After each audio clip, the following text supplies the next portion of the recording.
વિશ્વ મધમાખી દિવસ નિમિત્તે ધ્રાંગધ્રા બાગાયત કચેરી ખાતે ખેડૂત શિબિરનું આયોજન કરવામાં આવ્યું હતું, જેમાં બાગાયત વિભાગના અધિકારીઓએ મધમાખી ઉછેરના મહત્વ અને સરકારી યોજનાઓ અંગે વિસ્તૃત માહિતી આપી હતી। 20 મેના રોજ ઉજવાતા આ દિવસે મધમાખી અને પરાગરજકોના પર્યાવરણમાં મહત્વને ઉજાગર કરવામાં આવે છે।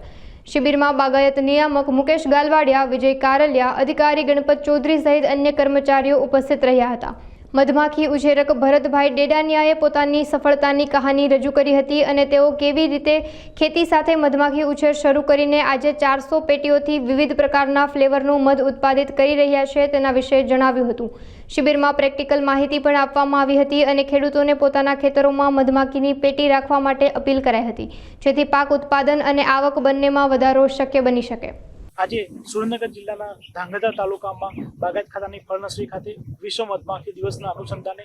મધમાખી પાકના જે મધમાખી છે એના અનુસંધાને એક સેમિનારનું આયોજન કરવામાં આવ્યું અને એ સેમિનારની અંદર સારી સંખ્યામાં ખેડૂતો પધાર્યા હતા અને તેમજ એમને ટેકનિકલ જે મધમાખી ઉછેર કેવી રીતે કરવો એની સહાય જે બાગાયતમાં આપવામાં આવે છે સરકાર દ્વારા એની માહિતી આપવામાં આવી। તેમજ અહીંયા નર્સરી ખાતે જે ચીકુની વાડી છે એમાં અમે મધમાખી પેટીનું લાઈવ ડેમોન્સ્ટ્રેશન પણ કરવામાં આવ્યું, જેના થકી એની હાઇવ્સ કોલોની અને મધમાખી રાણી છે એની માહિતી આપવામાં આવી, જેથી તેના પાક ઉત્પાદકતામાં શું અસર થાય છે અને જે માન્ય રાજ્યપાલશ્રી દ્વારા જે